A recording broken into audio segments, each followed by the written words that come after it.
la pregunta mía no es por el sentido, desde luego, ¿no? Digamos, bueno, estamos de acuerdo que el sentido subyace y es como está en el mundo de la vida, digamos, ¿no? Es condición de posibilidad de lo que hacemos. Pero yo parto es de cómo es que aparece el sentido. No ha estado ahí siempre. ¿Cuáles son, digamos, cuáles son las epistemes o los dispositivos que hacen que el sentido aparezca de un cierto modo y no de otro, que se puedan decir ciertas cosas y no otras, que se puedan hacer unas cosas y no otras? Digamos, esa es la pregunta que yo haría, ¿no? Y ahí creo que habría una convergencia. Tú dices, hay cosas que subyacen, ¿sí? Bueno, yo diría, bueno, listo, concedo que hay cosas que subyacen, pero esas cosas que subyacen han emergido históricamente. No son cosas que están ahí tiradas en algo que llamaríamos la cultura. Justamente han emergido históricamente y han sido reprimidas históricamente, las dos cosas, por relaciones de poder, justamente. Claro, pero ese es un poco el tema. Pero ¿por qué pensarlas como cosas que han sufrido relaciones de poder simplemente? Han padecido relaciones. No solo han padecido, han resistido fuertemente y han logrado fagocitar muchas de esas cosas, y que es una categoría que usa Kush también, sí. Que no tiene nada que ver ni con la hibridez ni con el mestizaje, es correcto. Simplemente sí. La búsqueda de esa pregunta tenía que ver con la condición humana o con el sentido. ¿Bien? Vale. Sí. Y ahí hay un tema que vos planteas en un momento.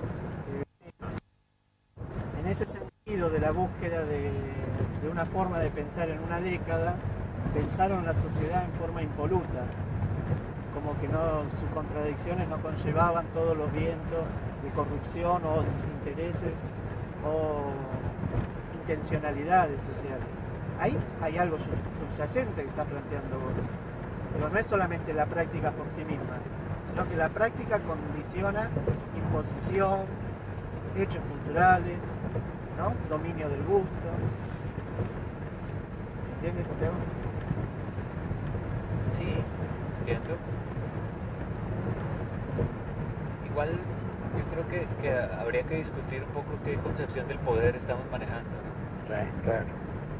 Vale. ¿Cómo se está entendiendo el poder aquí? ¿El poder es algo que se impone sobre algo que no tiene poder o que carece de poder o que es ajeno, es una externalidad del poder? ¿O el poder es más bien constitutivo? Yo no tendría duda que es constitutivo. Pero te digo, es este hambre que dice Cuyo en un momento va desde el pan hasta la divinidad, o sea, la búsqueda de sentido. Y esa búsqueda de sentido es contingente, entre otras cosas porque entra el poder, pero no solo por eso, sino porque esa ha sido la ilusión que hemos tenido en Occidente. Te estoy hablando del análisis de Cuyo, yo lo comparto, Sí, sí. que ha sido creer que hemos encontrado un fundamento siempre igual a sí mismo, que nos garantiza, y justamente por eso a mí me gusta la deconstrucción en ese sentido, que nos desilusiona de la idea de un fundamento, de un arjé ahí que nadie lo mueve, por Claro. ejemplo. Pero Kush, ¿tú lo verías entonces como un pensador que no apela al fundamento? No, para nada. Fundamento en el sentido de la metafísica y de la filosofía clásica, para nada. Pero sí de la ontología. Tampoco de la ontología, Grund. porque justamente critica a Heidegger, que dice que si bien Heidegger deconstruye la historia de la metafísica, Sí. del fundamento, pero en última instancia sigue pensando en términos de ser y no piensa en términos de estar. Kush explota mucho la distinción Sí, sí. de ser y estar. Pero bueno, ¿cuál es el estatuto del estar? En realidad él intenta, me parece, aprovechar un poquito esta paradoja lingüística, etimológica que tienen estos dos verbos, como por qué en español tenemos estos dos verbos, y bueno, que lo curioso del verbo... latín. Sí, pero lo curioso que es del... Muy occidental tener no, esos pero dos verbos. espérate, sí, bueno, de acuerdo, sí, pero no... Pues no es nada peculiar Justamente de da las la Américas. casualidad que tiene que ver con el ser. Porque todas las formas conjugadas del verbo ser en latín, como tú sabes, han pasado al español. La Sí. única que no pasó al español es el infinitivo. El infinitivo no viene del infinitivo latino esse, viene del infinitivo latino sedere, que es estar Sí. sentado. Sí. Entonces, de ahí viene la contraposición conocida por los lingüistas de sobra. Al estar sentado se le opone el estar parado, Sí, estar sí. de pie. Y esto te puede dar una idea de por dónde se piensa el estar. El estar tiene que ver con la condición precisamente absolutamente contingente de no estar sentado. Por eso es lo más antiesencialista que se pueda pensar. Es decir, es de alguna manera estar preparado para la marcha. Pero eso no quita que no implique simultáneamente como diría Kush, un lastre que arraiga el suelo que se habita, donde se van encontrando sentidos. Claro. Eso es lo que hay que analizar, y yo creo que en el fondo, como yo entiendo la genealogía, creo que de alguna manera son por qué en un determinado momento histórico estos son los sentidos vigentes, cuáles son Claro, estos.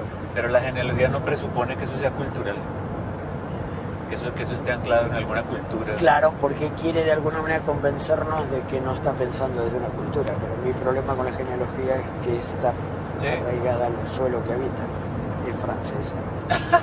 ¿Qué querés que te diga? Entonces me parece que le cuesta... Por transitar. Nietzsche se convirtió en francés. Y bueno, sí, y sí. Pero Nietzsche Por inventa algo, la genealogía. por algo los nietzscheanos no les gusta mucho cierta lectura. Es todo un tema. Claro. Quiero decir, el margen de arraigo, yo pienso que lo tenemos todos. Lo que pasa es que el tema es si el arraigo implica estar fijado, y en ese sentido creo que la deconstrucción lo hizo muy bien, buscando desesperadamente un lugar una vez que los arraigos a la mano se le habían venido abajo. Tú lo dices también muchas veces, o sea, yo creo que después de simbólicamente lo que significó la caída del muro de Berlín, Sí. ¿dónde nos metemos los intelectuales de izquierda? ¿Viste? Yo creo que el gran problema de muchos de estos intelectuales pasa por ahí. ¿Viste? Necesitaron fuertemente, porque querían en última instancia seguir convencidos de la necesidad de cambiar el dominio por el poder, justamente. O sea, no confundir poder con dominio. Claro. Estoy totalmente de acuerdo, yo creo que es clave. Yo creo que una diferencia entre lo que estamos hablando es pensar América Latina desde el punto de vista de una filosofía de la cultura, que quizás es por el lado donde viene Kush, o pensarla desde el punto de vista de la historicidad radical, que es donde yo me quiero ubicar. Por eso Ortega para mí es, en esa línea es clave, ¿no? Porque la categoría circunstancia en Ortega no significa cultura, ni estar arraigado en nada. Y cultura en Kush no significa lo que tú estás pensando. Yo creo que yo te rechazaría totalmente la idea de partir de una filosofía de la ¿No? cultura. No es ese el tema. Es partir del estar, que es previo. La cultura es un remedio a la angustia que produce estar. Simplemente estar. Claro, pero bueno, igual estás partiendo, ahí me acuerdo mucho, eso que acabas de decir, me acuerdo mucho, qué sé yo, argumentos o una arquitectónica de argumentación muy psicoanalítica, ¿no? El malestar en la cultura de Freud. Mira, Por ejemplo, en Freud, ¿qué es? La cultura es algo que se impone sobre el mundo de los instintos, no, pero, y ese mundo de los instintos es previo a la cultura. Ahora, mi pregunta es, ¿por qué otra vez vuelvo, ¿por qué presuponer algo que está en el sustrato, que es previo y sobre lo cual se impone otra cosa? no, en realidad no es, a ver si nos ponemos de acuerdo, porque creo que lo que está molestando es lo de previo, como lo de esencia o ese tipo de cosas. Claro. En realidad no es que sea previo como algo que existe fuera de una determinada relación cultural de poder, etc. ¿Es previo genéticamente? Lo que pasa es que se nos ha querido convencer de lo contrario, que hay un algo que es previo en sí mismo, que no hay nada, que no responde a ninguna cosa anterior. Y en realidad lo que se está queriendo decir con esto es que todos nuestros esfuerzos por ser, por eso Kush dice que el equilibrio está en estar siendo, no es el mero estar. Porque Claro, el mero claro. estar solo no hacemos nada. Sí, sí.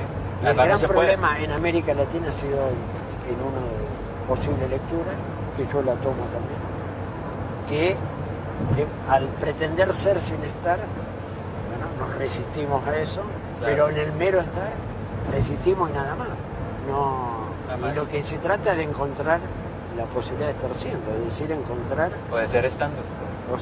Ahí está el tema, ¿viste? Que no sería tan sencillo el asunto. Pero yo no tendría problema en decirlo si nos ponemos de acuerdo conversando, ¿viste? O sea, lo que pasa es que nuestra larga historia en torno al ser, ¿viste? Nos coloca en un lugar muy particular, que justamente creo que el esfuerzo de construcción y el eco que esto tuvo, al final la deconstrucción la formuló Heidegger, pero ya Nietzsche intenta hacer eso con la genealogía de la moral, claro. Y montones de otras cosas. Sí, Nietzsche es el papá de todas estas cosas. Sí, que por algo también Heidegger le dedicó 2 tomos, más allá de su interpretación mejor o peor, ¿viste? Ese es otro tema. Bueno.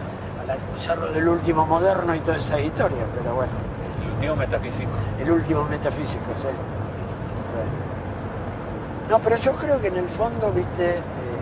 Lo que pasa es que también ha habido malas lecturas de todo esto. Yo no te negaría que para muchos la filosofía latinoamericana se confunde con la filosofía de la cultura. Yo no aceptaría eso. Honestamente te lo digo, no lo aceptaría. Cuidado con que desfasemos el sujeto que piensa del sujeto cultural, que no es exacto. Estamos presuponiendo que la cultura es contingente, está atravesada por relaciones de poder. ¿Sabes cómo le llaman tú a eso? Aciertos fundantes. Sentido que vamos encontrando, pero que son aciertos, o sea, una lógica lúdica, contingente totalmente, no es certeza indudable, es acierto, pero nos da un sentido, que de golpe acontece algo, se produce una relación de poder o lo que fuera, y eso que nos estaba dando sentido no nos da más sentido y hay que volver a tirar los dados, por decirlo en términos lúdicos, digamos, de Artócrates, sí, más o menos, exactamente, sí. Pero bueno, en ese sentido yo te digo la verdad, si es que entiendo bien, no sé si es tanta la diferencia, quizás probable que no. El énfasis pueda ser desde dónde metodológicamente lo trabajamos, quizás ahí sí puede haber una diferencia más fuerte. Sí, porque igual yo creo en la importancia de pensar procesos históricos que se han dado por estos lados. La cosa es cómo lo hacemos, ¿no? Sí, de acuerdo, sí.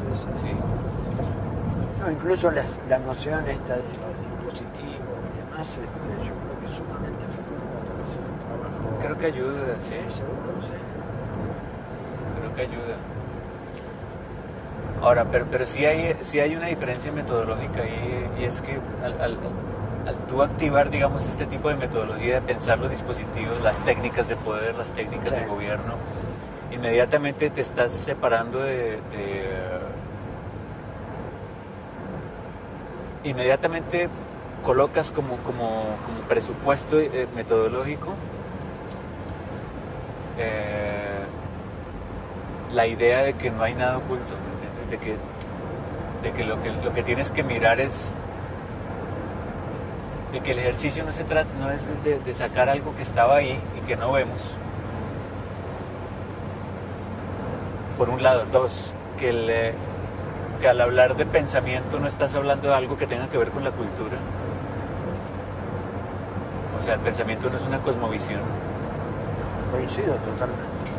Lo último. Lo otro te diría de nuevo, me parece que hay una mala intelección de lo que subyace. No es algo que subyace, sino que es lo que yo llamaría la América profunda, que en última instancia...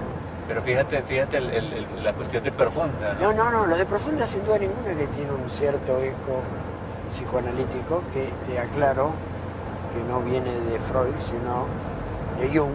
De Jung, claro. Porque él era muy amigo, Kusch era muy amigo de un jungiano, no de un jungiano en Buenos Aires que fue el mejor jungiano que fue Abraham Haber, un hombre que se peleó con todos los psicoanalistas porque él era jungiano. O sea que Jung se peleó finalmente con Freud. Sí.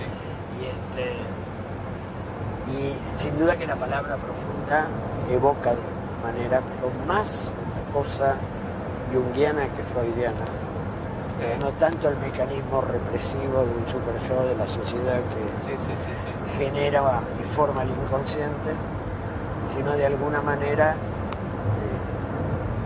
unos sentidos anclados. Claro, sentidos anclados, pero arcaicos. En la existencia humana, arcaicas en el sentido, pero lo arcaico no es algo, sino que es tener que buscar algo, que no es lo mismo. Okay. Creo que ahí es donde está el punto de encontrar. Y eso está tan presente. El otro tema es lo de la presencia. No es buscar un pasado impoluto o algo que no exista, sino lo que en el presente no queremos reconocer, que es distinto. Y ahí me parece que hay un parentesco con el intento de la genealogía. Porque de la ontología del presente. Y es una ontología del presente. Claro. No nos está interesando hacer un estudio de tipo antropológico, que puede ser muy legítimo, etnográfico, que nadie discute su autenticidad, sino que estamos queriendo pensar y que justamente comprender el hoy, sabiendo que en el hoy presente, bueno, esto de la ontología del presente.